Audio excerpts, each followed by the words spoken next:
Yo, hang up. That's police.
Yo, hang up. That's police.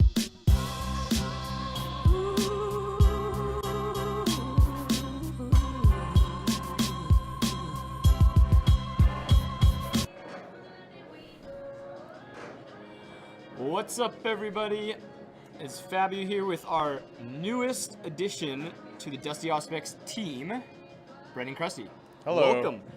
We are here with the Dusty Auspex. We are episode something 8 of this season. We got a lot to talk about, as always. Lots happens in a week, and yeah. So first off, Brenden. Brendan's not new to the hobby. I'm sure all of you guys have seen him around, but welcome, and thanks for coming out. It's going to be exciting. So tell us about yourself. Tell us armies. Tell us why you like the hobby. What's got you into it. I don't know. Cole's notes. I'll be brief. Yeah, Cole's notes. Because I've been on here before and I kind of gave an idea. Yeah. I've been playing since I was 10. Started with guard. I still play guard today. Right now, my armies are mostly Imperium. I like them the most. But I play guard, Black Templars. I have Grey Knights. Those are like my top 3. And I got Sisters actually on the side. And some Death Watch now too. And Knights. So it's like the whole soup, but I usually stick within the Codex factions. But that's usually my go-to, and I do a little AOS as well with Bretonians. So that's kind of the gist. I mean, I was on before. You guys, you heard more from me about it, a little more in depth. But I've been playing the hobby for so long. I really enjoy it, and yeah, that's all I have to say. No, really. it's all good. No, not looking for more than that. No, it's good. No, it's Yeah. good. You know, longtime hobbyists. You know, did you ever need lulls or anything? Like, did you ever stop for a while? Yeah, You've you been know playing what? since you're 10, right? So I'm sure there was something, but. When I was younger, I used to, I would like highs and lows. Like I would play for like maybe 6 months at a time, and then I wouldn't go to the hobby for like another 4 months. I would do something else, and I don't know what it was. Like I did that with everything when I was a kid. It was like I'd play a video game, and then I would like not touch it for like a couple of months, and I'd go to another one. It was just like everything would grab my attention for like a few months, and then I'd swap off. We call that squirrel syndrome. Yeah, well, prolonged squirrel syndrome. It wasn't like every week. It was a few months. But yeah, that's when I had lulls. But ever since I've, I think, graduated high school, it's been more consistent, you know. Actually, once I got a vehicle. Getting a Weird, right? vehicle, Yeah. yeah, I'm like, holy crap, Really? I can actually go play whenever I want. You I'm don't like, this is carrying all your models beautiful. on the bus? Yeah, I never do Anyway, that. so we got a jam-packed show. We got lots to talk about. So Brenden and I have been talking online, making sure we, you know, had some stuff ready, so we wouldn't have any dull points. Hopefully, you may not never agree a with dull everything moment. as always, but you know what? Who cares? We're just gonna chat. If anybody's got anything in the chat, make sure to drop it. Producer Josh is here with us, so he is going to make sure to get those questions and maybe comments to us, so we can keep you guys in the loop and engaged. So let's start. It is Thursday, first Thursday of the month, which means the first. I'm pretty sure it's the first Thursday of the month. No, actually, maybe last Thursday was the first. But anyway, Yeah, last Thursday was the first. Tuesday was the first Tuesday of the month. So we had our open gaming at PvP. We also had the first round of the Fog of War Age of Sigmar League kickoff. And let me tell you, it was a packed night. Now, obviously, I wasn't able to play my game. My kind of shtick is those nights are for the community. I don't like taking up a table. I'd rather go mingle, say hi to people that I haven't been able to see for a while, you know, stuff like that, meet new faces. But our man Brenden here, he had a game. I did. So why don't you run us through it?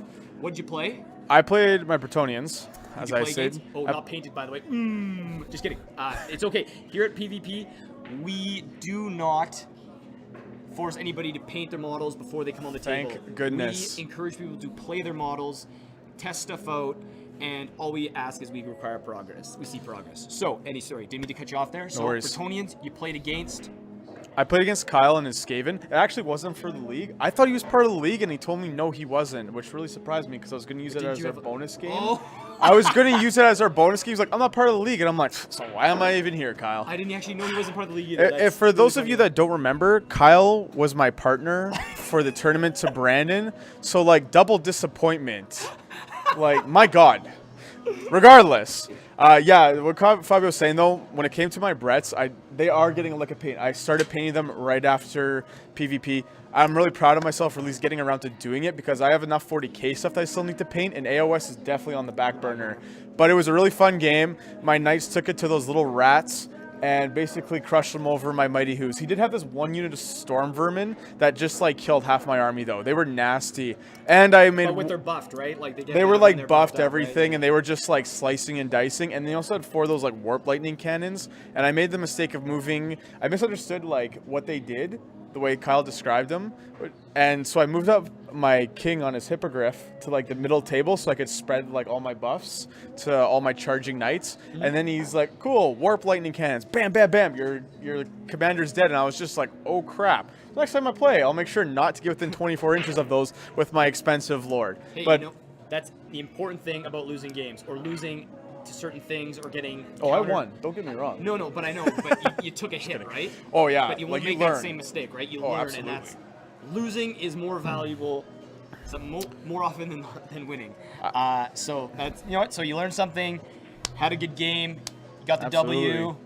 I was also able to make it down to Hidden City last Friday, which hadn't been for months. Okay. I know, Okay. and I played producer Scott's girlfriend Kate, and she told me not to pull punches when we played. So I was like, okie dokie. So I brought a whole 1,000-point tournament list, and no, I'm just kidding.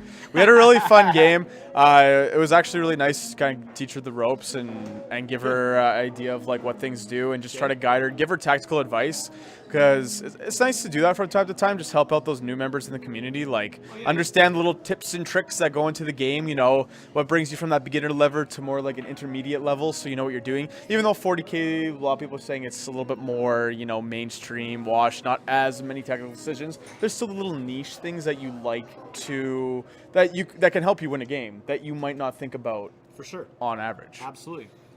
So, hobby-wise, so you said you're gonna get some paint on those whatchamacallit, the Bretts. So that's good.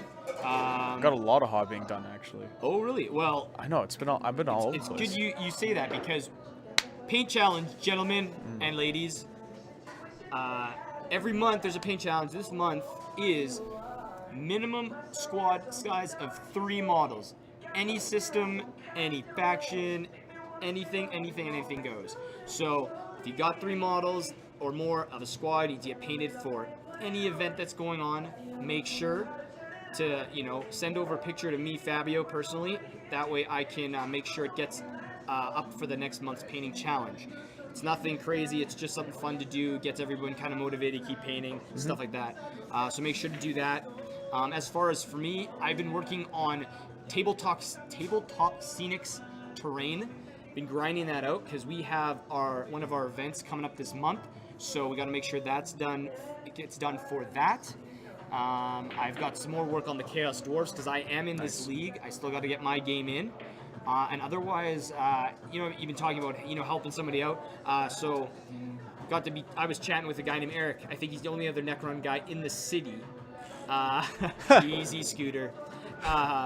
So yeah, we were kind of talking tactics and, like, you know, what kind of stuff works well together. I mean, we're still an index army, so it's kind of hard, but you know, you tell the guy what you can based on experience and stuff like that. So it's been fun. It's nice chatting with somebody about the same army as you for once. So Eric, yeah, thanks for the chats. It's been fun actually, and you know, keeps my mind going too. So yeah, that's as far as hobby, and that's kind of what we're doing. So you mentioned Skaven. Let's jump into the. Are we segueing?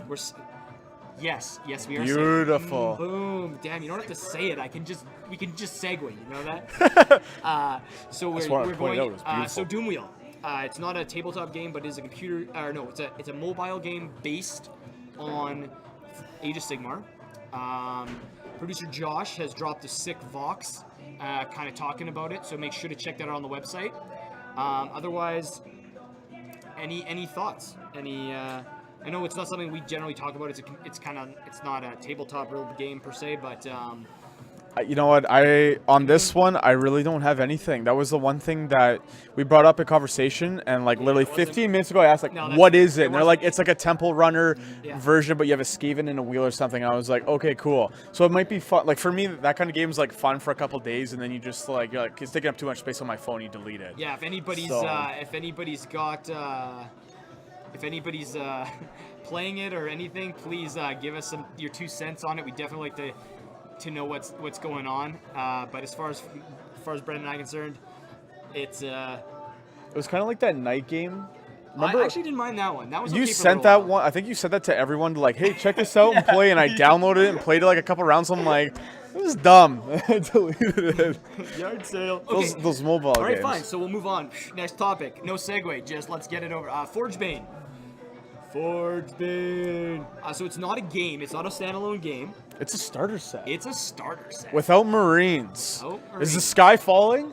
Is it eclipse? Don't worry, we're in the basement. We're safe. Yeah, we'll be okay for the apocalypse because apparently. We got snacks, so we're good. Yeah, we got snacks. Well, apparently, no Space Marines. We've got Admech versus Necrons. So interesting. I think it's a very from a background perspective. Yeah. It's very interesting because they're two robotic kind of factions that are facing off against each other. So do you know if they're going to be kind of pushing the narrative at all, or how do these two factions encounter I'm sure each there'll other be a reason. I think like back in with second edition Necron Codex, they actually had background where it's like Admech would be exploring a planet and they would come across like Necron tombs, and so they would start investigating and they would start like taking parts of the technology, like studying it, and then in doing so they would delve deeper and deeper into the tombs, and then they would actually accidentally wake up the Necrons, and the Necrons would come and just wipe out the Admech because Admech are dumb, I guess. Me. Yeah. Well, yeah, Creed's probably, he's in one of, what's that one who has like the big museum? You're the Necron player. He has is it Anakir? Anakir. Apparently he has Anakir, whatever. Anakin. He has Creed in like this little Tesseract labyrinth thing right now at the end of Cadia. So apparently Creed's still alive. Well, if you don't know, now you know. Yeah. And knowing's half the battle. So let's talk about some of these new models. So, as excited as I am comes that the salt. Necrons are incoming, we've got the Might be a hint towards the new Codex. I hope so at this point. There's not very many left missing. I know. Sisters Codex. So we've got, so the Necrons are awarded with a nice little Cryptek. One single little Cryptek. It looks pretty solid though. Homer, no. Don't go with, no, they're my Necrons. For those of you watching on Facebook, he is dropping lines in the Twitch chat. So there's 2 chats going. So if you don't see everything, that's kind of why. If you're new tuning in, but yeah. And then on the Admech side, we have the name of that monster. It actually looks pretty cool. But do we have the name of that bad boy? There's a pretty good meme where it's like there's an Imperial Knight and then one of those like Dune Walker thingies, the chicken walkers that the Admech have, and it's like they get hearts in their eyes and then bam, that's how we got that knight. It's called an Ermagerd. An Ermagerd? Ermagerd. No. Oh boy. Night, now every time somebody brings one of those, I'm gonna be like, oh my god, it's the Ermagerd or something. I don't know. I'm not a doctor, but yeah, they get. So the Admech side gets 2 of these, like, jacked up walking turkey knight things, which are pretty slick, and then the Necrons get their little scare or their little Cryptek that has a scarab, which I hope that means that we have an HQ that actually can keep pace and maybe be a force multiplier for the Canoptic units in our damn army, instead of just leaving them out to dry on their own all the time. Maybe that guy can 1v2 those knights. Oh, if maybe that'll be the compensation. That'd be crazy, but unlikely. Well, when you look at the starter, though, it's 5 Immortals, 3 Canoptic Race, him himself, and 5 then Lichguard. 5 Lichguard, and then you got 2 Knights. Like 2 mini knights. Like, I hope the contents of the Necron stuff can hold up to 2 knights on the table. I would think so, and that's kinda, what we're hoping for. So as far as a pound for pound, like in terms of combat, I think the Necrons do take it. But as far as looking at the cool stuff, faction. No, I'm actually trying to be unbiased on that comment. But Lichguard are pretty tough. They can wreck things pretty good. They got a great save. They come back. A Cryptek with them is great. Immortals are -2 AP. That's always solid. With the Gauss Blasters, and Wraiths are fast as hell and tough. And I don't know if there's enough shooting in between that squad and those 2 knights to actually even deal with those 2. So if the Wraiths, so if those Wraiths can get in there, tie up most of that stuff, the rest of that stuff slogging up the board, firing. I don't know, but I'd be curious to run it just side versus side and see what happens. Yeah. But either way, do like 3 games or something. Yeah, I know. And see who comes out on top. Irregardless, the box set itself is slick. Great looking models as always. I think the price point's pretty freaking fair. 160 bones. I think that's American though. Don't quote me. But either way, so you're looking like 2 hundo, something like that maybe for 220 ish for Canada. Even that, still not bad. It's like if you split it with somebody, it's the same price as a starter box set, which is kind of like what you're getting here anyways. Or if you go to Hidden City, you save the taxes and it's a little cheaper. Bam, plug. Boom. Drop the mic. No, we're not dropping the mic. We're still got lots to talk about. Come back here, Mike. Who's Mike? I don't even. Anyway. So the box looks good. Obviously we don't know anything about the rules. There might be some stuff floating around the net, but I mean, it's all... I'm curious about the knights, but we were talking about, and somebody was saying they're 300 points potentially for one of those mini knights. Because when I was looking at them, I thought they would be like kind of like a dreadnought maybe stat-wise, maybe a couple extra wounds. I think it'll Who come knows? down to those weapons, right? Like, Yeah, the weapons, exactly. Like a if they're- miniature thermal cannon looks like what it has right now. So maybe it'll be like a D3 shot as opposed to larger thermal of a D6. Who knows, though? We're just like... It's all theory. It's all theory. hypotheticals and stuff at this point. So It's we're not going to delve hypothesis. too much into that. No. So back on more new models and new releases, Tau is on deck. Robert, be excited. Who else? I guess Ovi's got some Tau. Logan.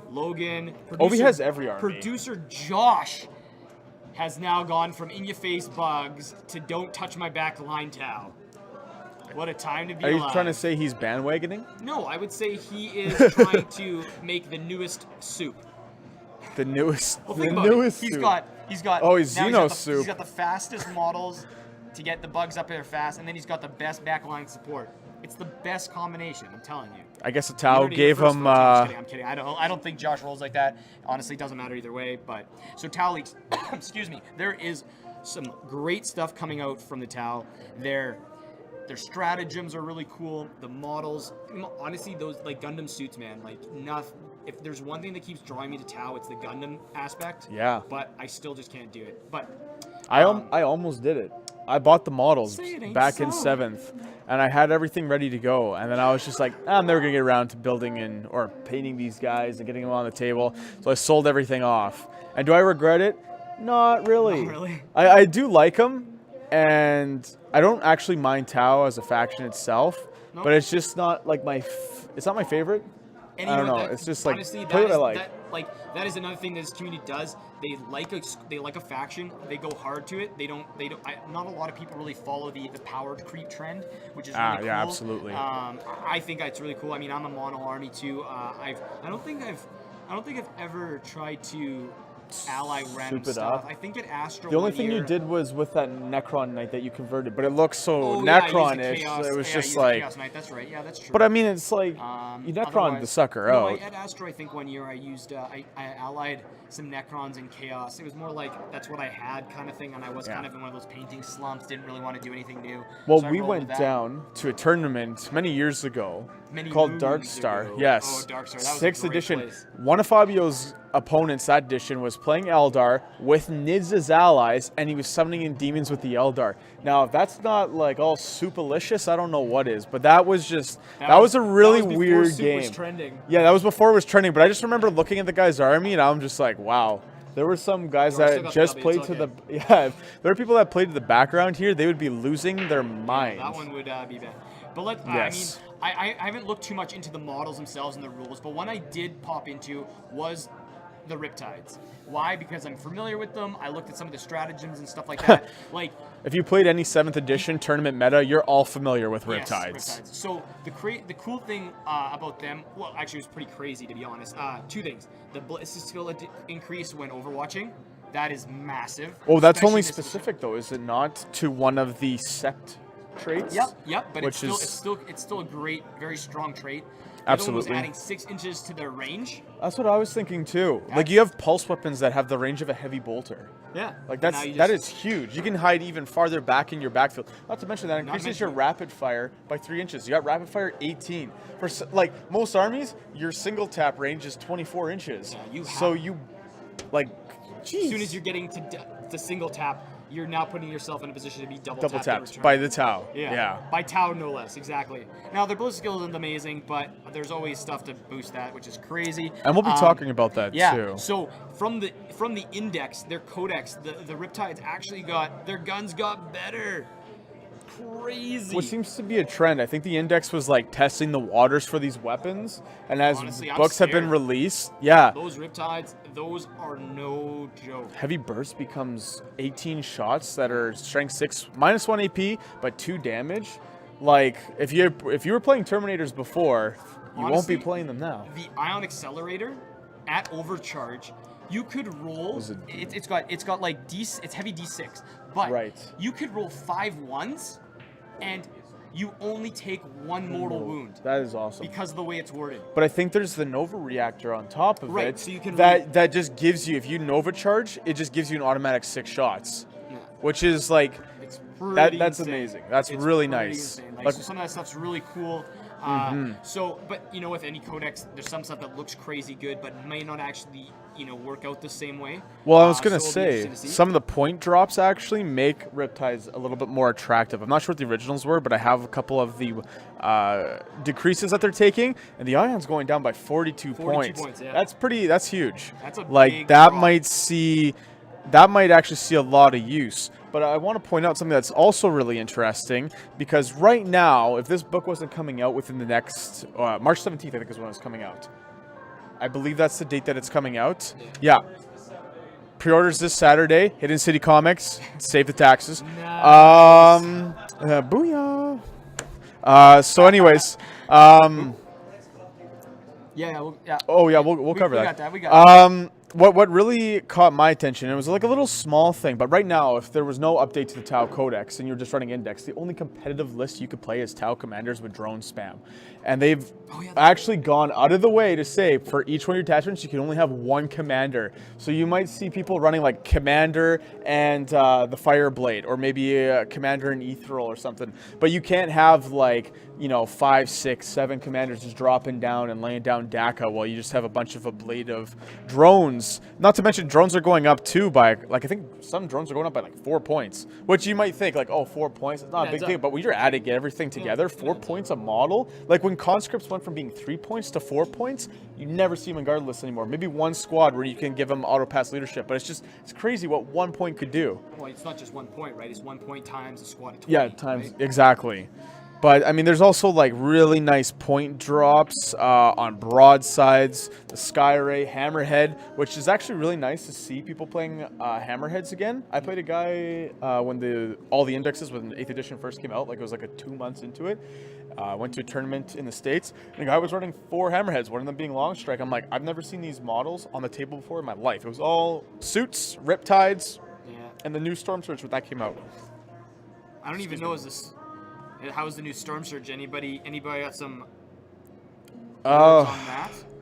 I think it might be like every big model syndrome this edition. If you're gonna have that decrease in effectiveness, the more wounds you take, you might not be seeing it as much, which is a little unfortunate. So many guns, like you can I split know. fire everything. Like, but that was the big appeal of it, I think, last edition. Well, it was tough. It was tough, but it could split fire its weapons off where nobody else in the game could do that. Yeah. Now, apparently, like between editions, everyone's gotten really smart tactical wise, and they're like, hey, we'll fire the last cannon on the tank, and then bolters at little Griblies that are running towards us. Exactly. So the Storm Surge kind of lost that really cool trait that it had.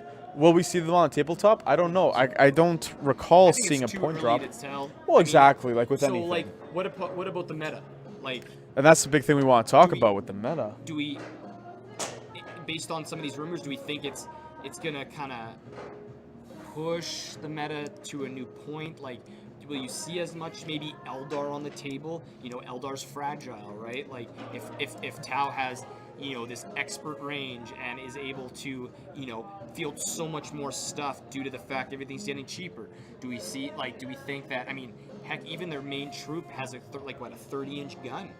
Well, or something like that, right? Like, well, it is really nice. There's 2 things I wanted to bring up in relation to that, just to counter the point that you're making, is high strength weaponry. High strength weaponry is no longer as influential as it used to be. Like, big difference between strength 4 and strength 5 back in 7th, because if you were shooting at a Marine, strength 4 you'd be 4-ups. Strength 5, well, I guess it's still the same thing now, but maybe a Guardsman is a better example. You hit him with strength 4, you'd be wounding on 3s. You hit him with strength 5, you're wounding them on 2s. That doesn't happen. It's 3s across the board. So high strength weaponry isn't as influential. That was the big appeal of Tau when it first became a new army. It was like, oh my god, like my basic gun is long range and it's strength 5. And it's like, I could do a lot of work with this. And that was the thing that happened. Like now, a lot of what Tau had going for it was like, overcharged plasma guns not overheating when you fire them. Well, now this edition, you don't have to overcharge and take wounds. You can just shoot a plasma gun regularly if you want to. I mean, they still have it, I believe, where it's like if you overcharge, you don't take that damage. But now it's like a lower strength, at strength 6, which might not be as beneficial. Yeah, it's like that. There's that threshold, right? Like you want to go either way high on the strength chart, or you just there's certain numbers that are just insignificant. Like, so if you're like, oh, I could take a strength 6 weapon for 5 points more versus my automatic strength 5, it's like, probably not going to do it. Yeah, I'll Yeah. stick to my strength 5 and use that 5 points Yeah. somewhere else. But another big thing I wanted to bring up was negative modifiers still really might hurt Tau. Like, you have all these advanced tech, and the big thing that has negative modifiers is Eldar right now. And that might still So you're saying the saves be- just because they're...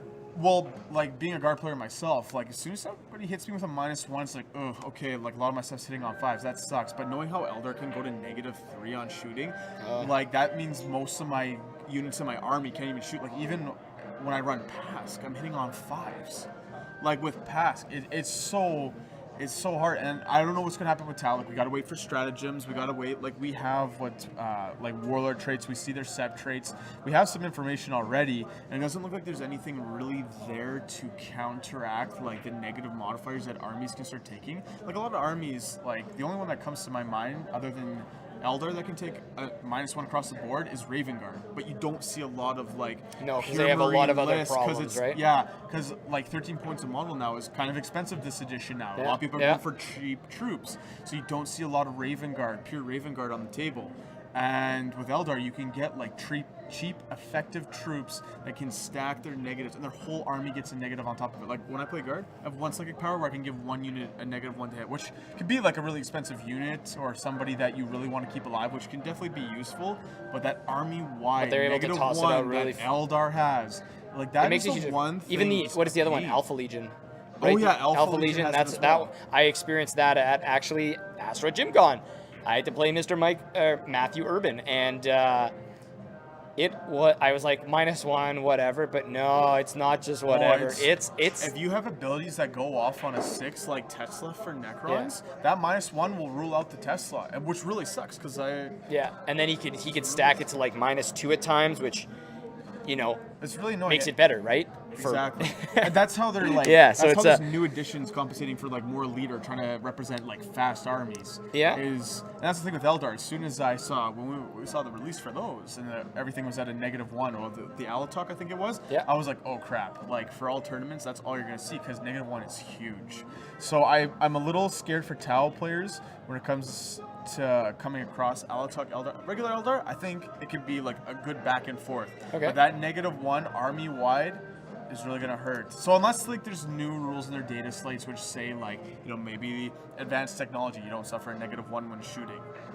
You know, that would be huge. That could bring Tau like right up there. It wouldn't be anything over the top saying like, you know, they get +1 if they're shooting at something. It's just like they ignore the -1 modifier when shooting at a unit. If somebody hits you with -2, you might just take a -1 instead, if that makes sense. Yeah, You see no, where that I'm makes coming sense. from? Yeah. Because you gotta remember, Yeah, Tau you're are right. like this advanced race. They're the only race in 40k that's actually advancing in the background.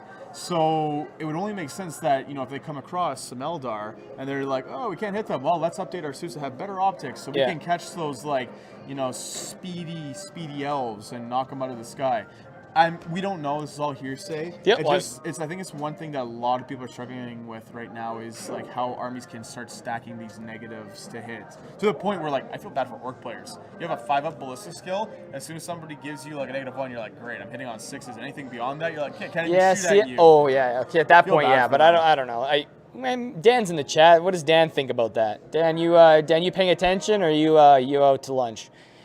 But He's let's probably spray painting. yeah, he's probably spraying something. His orc Gargan thing right now. And then there's so which brings us to this point that kind of influences Tau as well. Close combat. So close combat is something that I've tried to follow pretty closely because it's quite intricate, and there's a lot of cheeky things to do in close combat, which slow the game down, which is shitty, but at the same time can really make it a quite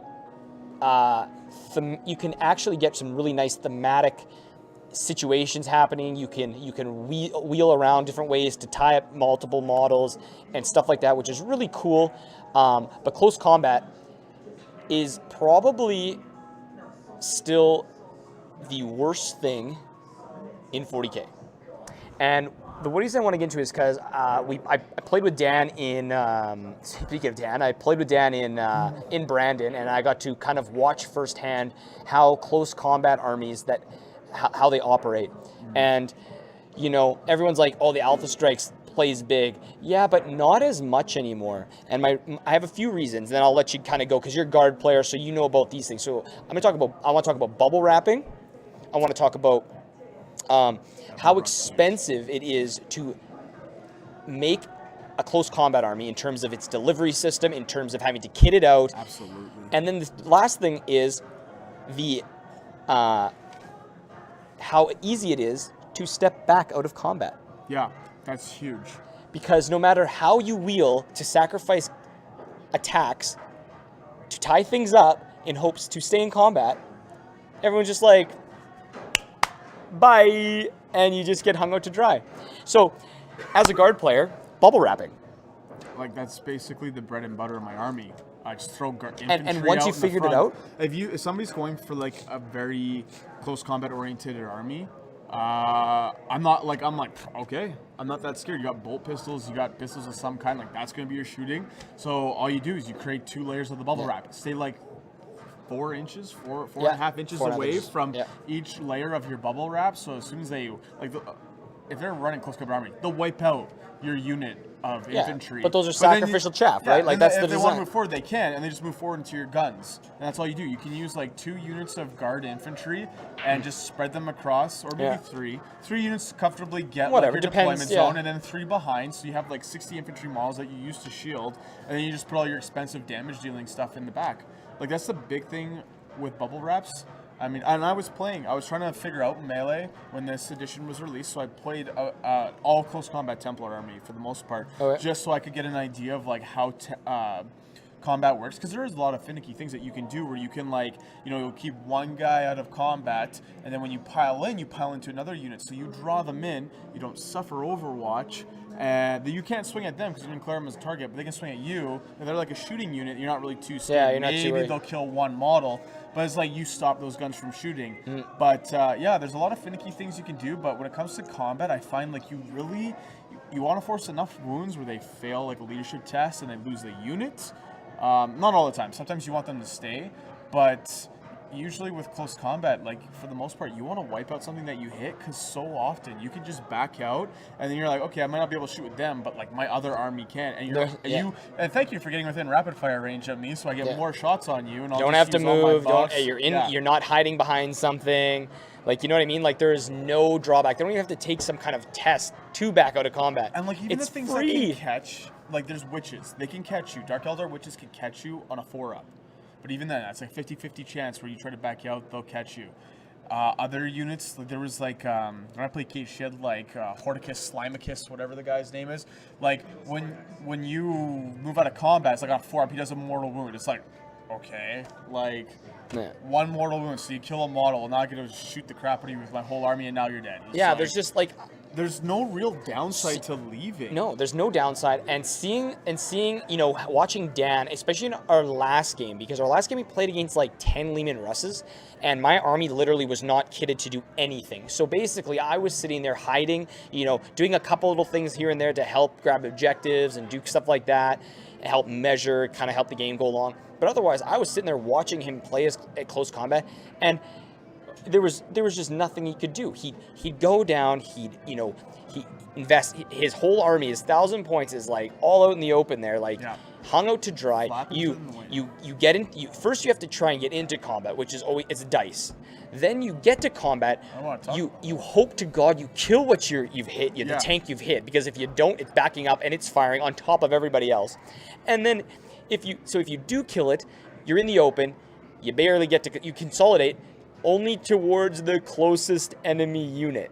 Why? Why would I want to run closer to something when I need to weather a storm of fire? Because they think you're getting like, oh, you got all blood frenzy, and you're like, God, go find the next unit to kill. Nothing. It's like not everything in the game is like unless you're getting an an invulnerable save of some sort because you've successfully killed a unit. You know what I mean? Like. You've successfully killed the unit. You are now in the open, but because you've killed the unit, you get a +2 invulnerable save. Like you get 2+ your invulnerable save or something like that for the next enemy shooting phase or something like that to give you a chance to like survive the storm again. But like, you kill one tank, you get either deleted or reduced to like 1 or 2 models. You're like, did I really win combat? Like, you know what I mean? Did I really win? Well, that's the thing. And it's crazy. When I play any army, Like I like to have something just out in the front to deny that. Anything deep striking in too. It's like when I'm playing a Black Templar Brigade for the 9 command points, I believe it is. Yeah. It's like I run like as my fast attacks, assaults, marine squads. They're brutal. They don't do much. Like they're basically there just to go hit like small units and butcher them. But like a lot of stuff that can actually be close combat, like the amount of points you invest in them. Like assault marines for 5 guys is like 85 points, which is not big again, like huge. But 5 guys don't do anything. But it's like I play my guard, I could get 20 models for 80 points, or I could get 5 assault marines, and they got better movement, sure. But I swear, like 20 guardsmen on a math statistic, they should be able to kill 5 assault marines, no problem, between shooting and combat. Yeah, you'll run into one unit, kill a couple, a unit will run away, another unit will shoot at them, and then like the other, like you'll just keep swapping out. Like they gotta split up the numbers. It's one of those. It's just one of those things that I just still don't think it's done right. Like there's got to be a way, especially because when you think about it, you have to. It's not just like I'm going to take a squad of close combat unit. 10 guys, 15 guys, kit them out a certain way, and it's 200 points. It's like, no, I need an HQ to give him this. I need an elite to give him this multiplier. Yeah, and I need, you know what I mean? Buffs. You need to buff. And now you've invested 300, 400, 500 points in like a gimmicky thing when all I can do is look to the back and be like, I'm going to pick a Doomsday Arc for 200 points or whatever the hell it is, and I know for a fact that it's going to dish out a shitload of shots with its arc, with its side, the side Tesla guns and the big gun, and there's no drawback to it. You're Like just gonna shoot them, and you have fly. So you and just I fly, and I can back away. away and keep firing. You know what I mean? Like it's just it's hard. too easy to pick that shooting unit over a close combat unit. Like I love close combat, and that's why wraiths have been something I always liked, because it was a close combat unit. It didn't rely on force multipliers, so your bang for your buck was pretty good. They were still tough. They had multiple wounds. You know, now they don't really have a punch. They're more of a tie-up unit, an expensive one at that. But yeah, and Wes in the Twitch chat. Yes, you're right. Oh no, Facebook chat. On top of that, yes, the guard get orders. So you know what? You've got your squad of guardsmen. You've got orders on top of those guardsmen. Yeah, you just like. And then get more when you're looking at that compared to the and I 5. just want to piggyback. Yeah, about your go, thing yeah, about characters. absolutely. When I was running my close combat Black Templar list, I tried to go with a more background oriented like horde, so I could take like 20-man Crusader squads, which is a lot of fun. But you're so right. First of all, something that was lost in translation with this edition is saying assault armies could be more brutal, because you don't get enough attacks, I find, with you if you want like an actual assault army. Corn Berserkers, yes. Blood Angels, yes. But like my Black Templars. But to get enough attacks? Sorry, go. That's yeah, the thing. So I get like 2 attacks per guy. I get 1 base and a chainsword. So, anyways, you need buffs, because they're just hitting on 3s and wounding most things on 4s or 3s. If they're anything toughness 5 or better, you're wounding them on 5s. So it's like it's hard to get that damage out there. So you want to maximize, and you don't have a lot of attacks. So you want to maximize the amount of attacks. So it's like I take the High Marshal, somebody who gives me rerolls of some kind. So he gives me full rerolls, and then I took Grimaldus, because Grimaldus is supposed to give you on every hit roll of a 6, you get an extra swing. So you're just trying to maximize the amount of stuff that you get. But the other day, a couple weeks ago, I found out through an FAQ that was released that Grimaldus, his buff only applies to models within 6 inches of him, not even a unit within 6 inches of him. So not everybody gets the buff. And I was like, oh my god, that is garbage. 120 points for this guy who's supposed to be a force multiplier for my close combat army, who only does it to certain models. So if I have like 2 guys within range, they'll get, if they roll 6s, they'll get exploding 6s. And let me tell you, playing this list, like the exploding 6s that I was getting, it wasn't very often. Like I would get maybe like 4 or 5 extra hits out of the deal, and it was nice to have, but it was definitely like nothing groundbreaking. And then on top of it, if there's it's like a regular roll of a 6, so if anybody has a negative modifier, you lose the ability. So I had like a Power Fist, I would roll 6 with the Power Fist, he wouldn't get an extra swing. So it's like, you're investing so many points into these characters, and I played against players who are investing points into these characters to get all these bonuses, and I'm just like, man, I feel bad for you. I got 1 company commander right here. It's just gonna be like order. And then the best is get back to these Blood Angels, because that's the one I've seen the most. The Blood Angels, the squad goes in, they get the buffs from their guys, but then they're in combat, and no one wants to send their HQs in combat, so they're not sitting in open. See, that's the hard part too. It's like, if you deep strike in, which I had this happen on Monday when I was some friends' places and played it at their place there, I deep struck in my 15 Assault Marines and a captain to just give him reroll 1s. The captain with the jump pack, he's the only one that does any damage. He's got a Thunder Hammer, he cleaves through things. But it's one of those instances where you need a 9-inch, and I have like, my chapter tactic trait is reroll. So I failed out of 3 attempted charges with rerolls. I failed all 6 attempts to charge something, which is unfortunate. But it's like if you get that 1 unit of assault marines in, or sanguinary guard, or whatever you have. It's like, sweet, I'm gonna butcher something, and then you try to get your characters in there to support to give you the rerolls, because most bubbles are like 6 inches. Yeah. You're stuck out in the wind because like you need Dante to get in there. Well, Dante rolled a 7, so Dante's just gonna chill back there. So the sanguinary guards ain't even getting their full rerolls, so you can't even or you have to keep a few guys from actually getting into charge range just to daisy chain. Yeah, daisy chain. And which it's is like, oh, less that's great. swings, which sucks. And then again, at the end of the day, great, you killed that unit. Now I'm gonna look at you and I'm gonna open up my whole army and this immediate threat that's right near me. Well, yeah, 'cause and you it's just like assault is so like anybody with a jump pack, which is like Bloody Angels stick, so expensive. It's to way take. too expensive. And it's only crazy. 3 up armor save, which this edition is not as protective as you would think. No, because everything's with the -1s. And yeah, like even like producer Josh saying, like, he's saying that when he plays against Tyranids, tar pitting and positioning is half the game, and that's kind of like, and honestly, that's a shitty feeling. Like, I don't, I mean, I get it. There's tactics and stuff involved, and it's like, okay, you got to play to the mission and stuff like that. But really, did you come to play a 2.5-hour game of hiding in terrain, moving around ever so slowly, sitting on objectives? Like, no, you kind of want to do something too. Like, offense in this game is what's fun, and when you have an army that's just, you look across the table and you're like, I cannot go into assault with that army because by the time I get there, I'm going to get shot to crap. If I get into combat, they're going to walk away. I'm going to get shot to crap.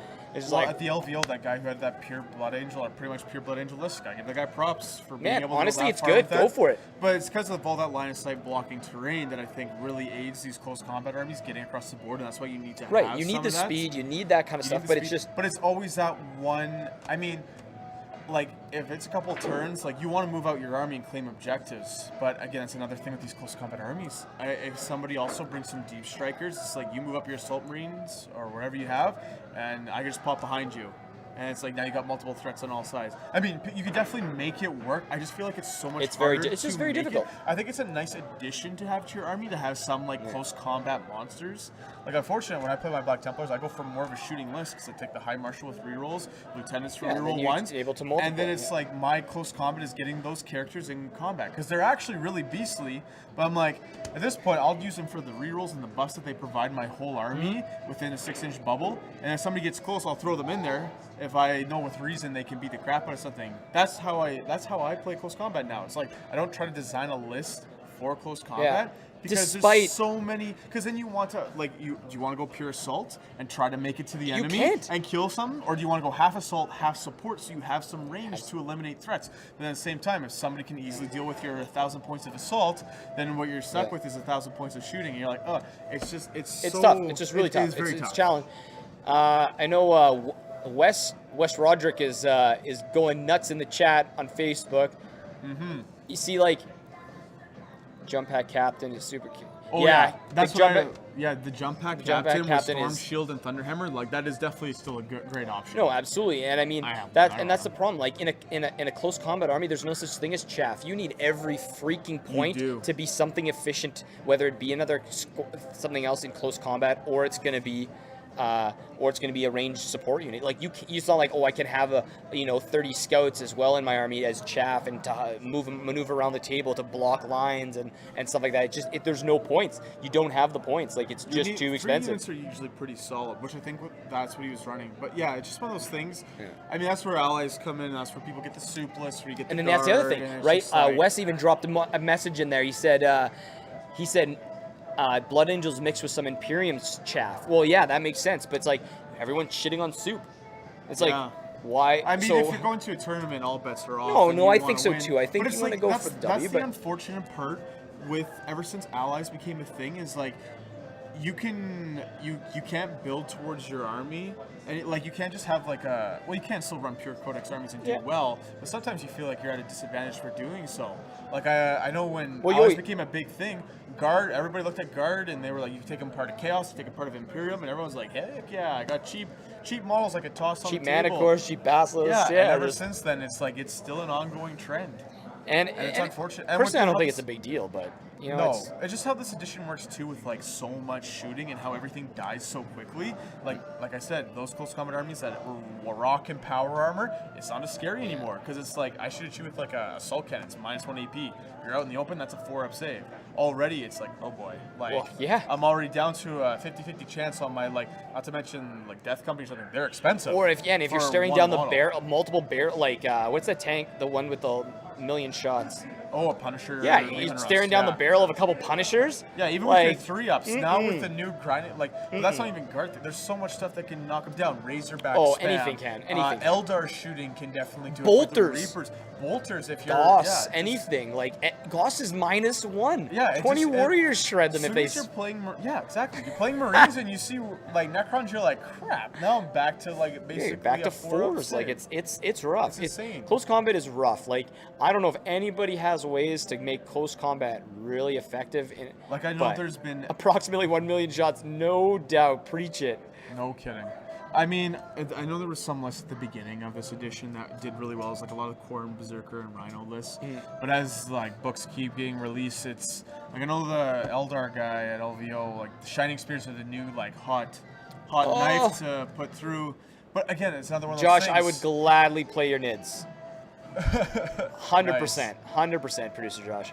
Those games are always really weird when you bring an all shooting army versus all close combat army. Oh god, if I was playing as Oh. NIDS, I'd probably almost go borderline all close combat Necrons too. Yeah, just to meet in the middle. and, Oh no, we wouldn't meet in the middle. I'm slow as fuck. So We meet at like my outside your deployment. yeah, just outside zone. my deployment zone. Come at me, bro. No, I'd be moving too, but just not as fast. But yeah, so close combat, it's kind of one of those topics like, I hate to gripe about it, but it's like, I love close combat. I think it's so cool.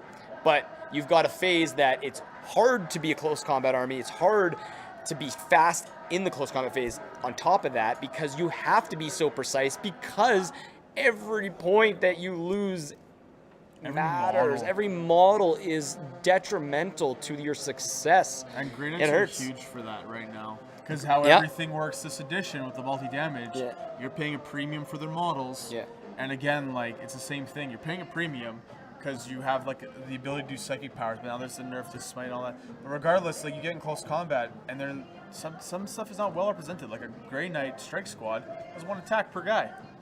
And then You're supposed to be the best and of the man, best. you can know. still roll ones just as good as everybody else, you know? And So again, it's and one that's of the those other things, problem. you want those reroll buffs because you're like, I don't have a lot of attacks, so I want to make sure I hit with them. Yeah. And it's just like you invest so many points into all this stuff. It gets to the point where it's like, yeah, I don't. It's just not. It's so hard. It's so It's- hard. it's- As opposed to just taking like one character that gives you full rerolls and you just plop them in the middle of your gun I line. would rather. Oh yeah, and exactly. Just like go to town. Yeah, it'd be nicer if champions in squads you could pay extra points for special things that give them little buffs. You know what I That'd be mean? cool. Versus because then he's part of the squad already. So if the squad's gonna A die, sergeant he's or gone something. anyway. Yeah, exactly. A sergeant. Like instead of this, it Just has to giving be. them more odds. Yeah. Yeah. And that's just one little. Yeah, you know. I mean, Right, there's a with lot this of things, but edition, like AOS, it kind of took away like all that like diversity that you had with war gear Yeah. options. But that's like for another day. It's just one of those annoying, unfortunate aspects of the game because it's still it is. It's a cool it's cool in concept in the books, in the backstory, and all that kind of stuff. There's a lot of great oh yeah, like writing behind two champions yeah, meeting in the the middle and of just a- clashing and stuff like yeah, that. of, But like, in a in huge gameplay, melee. it just doesn't. Yeah. It just doesn't transfer over the same way. Yeah, you just want to be able to shoot stuff.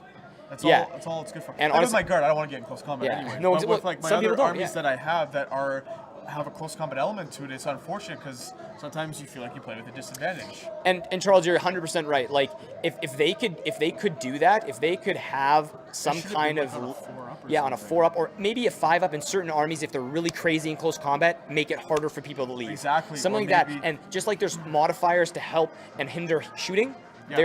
there's your trade-off in close But, combat. Again, it would be one of those things where Eldar would probably jump out of combat at a 3-up and everybody would be like, oh, Eldar, they got so good stats. And blah, Yeah, blah. if they can But get it it's on 3, but if you have a well-respective. squad that makes it a -1, exactly. I mean, It makes sense. 50-50s, Like it's a okay. guardsman squad against a marine Yeah, they squad. should- Like those marines should And be able that to and that's a catch good those guardsmen running away. and that's a good regardless. representation of agility, right? Like, Yeah. it makes sense. But anyway, so that's that. So now we wanted to talk about chess clocks a little bit. We do run a couple ITC events, so chess clocks are something that they're playing with. Was it just released today, the article? I think it was yesterday or today. They've been toying with it for a while. They've been talking about it for a few weeks now, at very least in some of the groups. If you're chasing Kevin Nelson, what's up? Sicily, you've done it with your Tyranids. Oh yeah, exactly. And if you make a mistake, it's so much more punishing and detrimental to the army. So I don't want to go back into the close comment, but yeah, no, just like I said, like it's hard, but there are ways around it. Like you can sometimes come out on top. There is that. There's always ways, but like, it's hard. It's just much harder. Blood Angel guy, top table or almost top table LVO with mostly close combat. Like you can definitely do it. You can definitely seriously do it. We're just saying it's a little bit harder than just bringing a shooting list and targeting things, but you can definitely make it work. I'm not going to deny that. So yeah, back to chess. So the big thing we've been talking about is slow playing and shit and stuff like that. So ITC is going to test. I shouldn't say implementing. They have announced that they are going to proceed with testing of chess clocks. They've now given a little breakdown of what they kind of want to do. It's on the 40 Below Gaming page, so make sure if you want to check out those. And comment and what do you think about it? Some guys like Alex Bedard and Charles and a couple other guys have been chiming in and have some really good points about it. So I definitely encourage you guys to take a look at it and give your feedback. We as 40 Below, I think, are not going to even touch chess clocks right now in any fashion because I think there's other ways that we can speed up our games that make it a little more enjoyable and not to mention, it's still in testing, and the amount of tournaments and stuff and events in the States is a lot larger. So I don't think it's something. There's a lot more ways to. There's in Canada too, but it's just. They have a lot more events to test stuff like that. Absolutely. Whereas we just don't have that many events, and we would rather people enjoy their events versus trying to throw more crap at them. Yeah. Let them play their armies. Do stuff like that. Wes, lowering points is obviously another one. But I know, Brenden, I know you've got a few points on this one. I know as a person that has played very competitively, played casually, plays a horde army for lack of a better word, I would say. Thoughts? First of all, I want to give a shout out to Jonathan. John, there's no Brenden here. It's Brenden. So I don't know who you're talking to, but it's not me. And back to the chess clocks. Oh no, he did it. Back to the chess clocks. Yeah, I've played usually guards. I always feel like I want to play them in tournaments, and whenever I don't bring them to a tournament, I always feel like I suffer for it. But it's one of those armies that I'm always like, if I have my guard, I feel a lot like I could do this so much better, do that. Except the melee aspect, but we just talked about that. But chess clocks Plains of War last year, I brought my guard list, which had a lot of bodies on the table. And again, we had 2.5 hour limit. I've never, maybe once in a while, I'll have a problem finishing my games. But not to toot my own horn or anything, but I was at the top table, and me and the top table guy, we finished our game within the time limit. That's the thing. It's knowing your army and not messing around with your models. There's so many things you could do to get around these horde armies, quickly moving up, getting moving trays, all these different things to hurry up the process. I'm actually really surprised that they're having problems with people needing chess clocks to record especially because they have so many tournaments. You think that people that participate in more events would figure out methods to speed their games up. Tony at LVO taking an hour for his first turn? That's ridiculous. But that's an outlier. I think that's an outlier, of course. But it's just one of those things. It's just why is it taking people this long to get? I know you're trying to get right, moving your models, getting the right position, all the different type of tactics. It definitely comes, but it's I've done that too.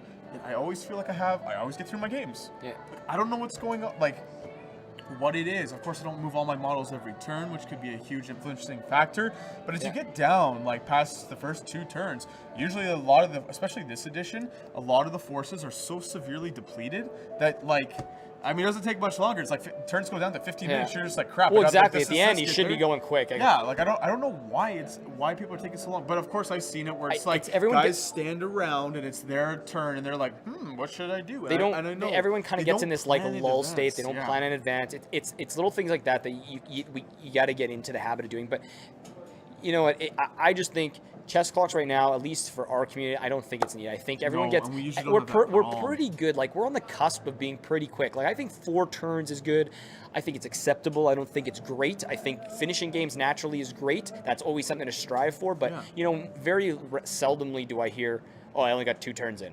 or only got 3 turns. I mean, it does happen, but it's not common. It's just not the surprises me when average. it does. It's like, It what, is. It's what very has been going But you know on what? in your Maybe it's just the game? 2 guys. They're just chilling. They're just like, messing around. Like they're just joking around, rolling dice, and that's cool too. But so there's a lot of factors. Yeah, but if that happens, you can't be and you like can't, too if they're not critical mad about it, then yeah, no one, like, then why would we don't care? lose sleep about it. Yeah, no doubt. Especially like, I mean, if it's like mid-table or something like that, like, I mean, then everyone's there to have fun. There. That happens sometimes. People sometimes go to a tournament. They're like, I'm just gonna lose my first game, so I get in the mid-table area and just cruise and just chill and have a good time. Drink some beer, and enjoy the games. But I guess we could quickly segue into how close to an event is too close for a new codex to be released. Yeah, so we're gonna get into some local play. events. So, so let's delve into this. So, people have been talking about. I had a question that came up about the new Tau codex and if it's going to be allowed for the BX coming up at the end of the month, and so I pitched it to the 40 Below staff chat, and what is too close? We've got a few factors that hurt. New codex means learning new rules. New rules that you don't know and unfamiliar with means you're going to be checking your book a lot more. Rules interpretation Rules is interpretations, huge as well. you know? Somebody might look at one rule and be like, oh, and this happens quite often. Somebody will look at a rule and be like, that's amazing. Because it's all, we all interpret things different. So somebody looks at this rule, thinks it's so amazing, and then, somebody's going to come along and be like, actually, it doesn't really work like that. And you're already like halfway through a tournament. It happens. And it's like, that's kind of close. Unclear rules. It'll lead to slower play because you're like, oh, what does, going back, oh, God, what does my ion cannon do on my Riptide again? Yeah, looking up basic rules like that, it's not good. But anyway, so that was one we wanted to touch on. We want to touch on it because we want, we want it to come up in discussion. We want people to drop some messages about it, think about it. We have, for the BX that's coming up, we do have a cutoff date. It's announced in the event page, so make sure to check it out there. I believe it's the 10th. Someone give me a thumbs up. Yeah, not you. Is it the 10th? The 10th, yeah. So that's what we decided on. So make sure to, if you have any questions about that, make sure to let us know. You can email, message the page, private message someone. We'll help you out with that. But we want to give some shout outs to events. We got the Brenden Westman Gaming Expo. This thing is run by Mark Lund. He's running the show. Homer is running the 40K tournament on the 7th. The event is April 7th and 8th. So it's a doubles event. I'm not too sure about points and everything like that. I think Homer's still working out the details, but we definitely have a doubles event. It's definitely a doubles event coming up, which is exciting, which is cool. So if you guys can make it out, do so. I will be definitely trying to get out there. I think I have been given the green light thumbs up from the wife, so I'm excited about that. Always important to book off in advance. It's you need to nowadays, so that's it's important. So I've got the dates cleared, so just gotta make sure that she's okay with it. We got the BX, or I guess we have Community Appreciation Day on the 17th at Hidden City Comics. BYOB, BYOM, B is beverages. And BYOA. M is models, and what's A? Bring your own army. Oh, I said models. And BYOD, bring your own dice. BYOM. Okay, easy turbo. And we're gonna get some pizzas out there around lunch. We're gonna have some food going through the day. So just come out, chill, roll some dice. I know a lot of the staff is gonna be there. We've all kind of taken the day off, so we're gonna come out and roll some dice with you guys. So if you guys wanna challenge some of the staff to games, definitely give us shout outs and perhaps we can make it happen. And then, the last is the BX. So we've been opening more spots for 40K. 40K is obviously really popular in the city, so we're always excited to be able to give more spots to them. Which is always nice. Yeah, it's always good. We have the Infinity event that's got it's up to 12 players. It's ITS, so it's gonna be good. Same amount as last year, so that's great. Maybe we can push that envelope a little more. If there's a few stragglers out there that want to come in and play, it's still open for registration. And then Blood Bowl. Blood Bowl is struggling. I really thought there'd be a lot more players interested in Blood Bowl. It's a nice one-off game. It's one of the better ones, I think, personally. I know it's had a huge cult following until they updated it again, which is actually really impressive because the game was like 15, 20 years old or something. Like people are still playing on the old board. So it's it's kind of unfortunate. Hopefully we can get it up to 8 players so we can keep it going. So if there's any Blood Bowl guys out there that want to get into it, please give us a shout. Eric, we don't have enough time for your question. Shoot that question to me personally. I know we've been chatting a lot about the Necrons, so I'll gladly answer your question, or I'll come on to the stream later and reply to your question. Sorry, buddy. But guys, this concludes the episode. Brenden, thanks so much for coming on. Guys, I look forward to chatting more with Brenden. You'll see him around a lot more. Also, I want to give a shout out to Logan as well. Logan's going to be another rules judge for us. Logan, I've found over the last little while, is really great and knowledgeable with his rules. He's a great player. He's a pretty chill guy. I'm not going to say I don't like him live on stream. I'll tell him later. Just kidding. No, in person. Just really stir the pot. But yeah, you know what I mean. Like so he's on as well. So give him a shout out. But yeah, guys, BX coming up. The kind of appreciation day for you guys. The community is coming up as well. So if you got nothing going on, feel free to come out. And don't forget about the Westman Gaming Expo in Branden, April 7th and 8th. Doubles 40K on the 7th. We will get you more info as it becomes available. Adios. Take care, guys. Thanks for tuning in. Remember, if you're not rolling ones, you're cheating, etc., etc. That one's shout out to Kyle. Take care, guys. See you again. It's just a bunch of fucking speaking spells. I don't know which one it's And reshoot. Okay, so all of these are Poxwalkers. Whoa, you have count as? They're Judge! These are custom made. I slaved over these. One box of zombies and one box of guards. There, found it. Apparently Steve just was slow. Ooh. Give him some time and patience. Just keep up with him.